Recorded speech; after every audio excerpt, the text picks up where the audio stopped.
Problems 13 and 16 on the back. Alright, so I am going to apply the distributive property and multiply 5 radical 10 times 2 radical 2.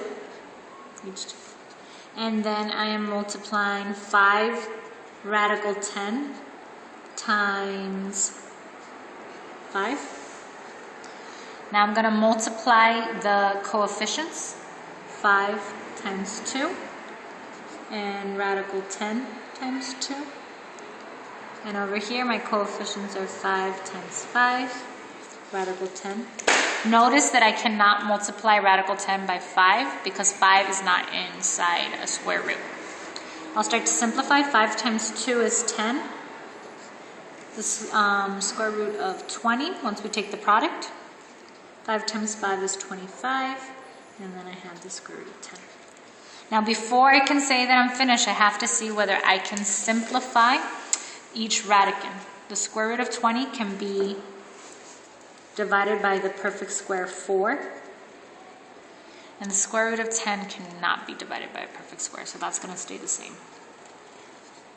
Okay, 10 times 2 radical 5 plus 25 radical 10.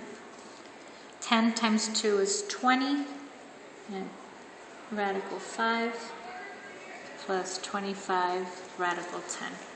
I cannot add these because they do not have the same radicand. So that's my final answer for number 13. For 16, I'm going to apply the distributive property again. I have negative 2 radical 15 times negative 4 radical 6. And then I have a negative times a positive, which is going to be a negative 2 radical 15 times 5 radical 10. All right. Negative 2 times negative 4 equals positive 8. 15 times 6. 15 times 6. Just so you know. Now I'm going to show those steps. We'll come back to it. Negative 2 times 5 is negative 10. And in here I have 15 times 10. All right, I'm going to simplify those radicals. 15 times 6 is 90. And 15 times 10 is 150.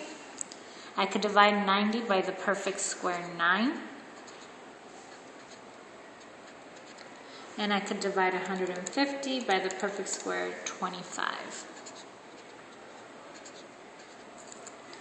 Start to simplify, taking the square roots of those that can be that are perfect squares.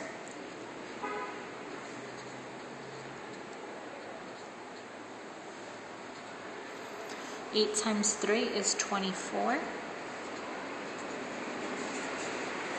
10 times 5 is 15. And once again, I cannot subtract these because they do not have the same radicand. That's it. Good luck.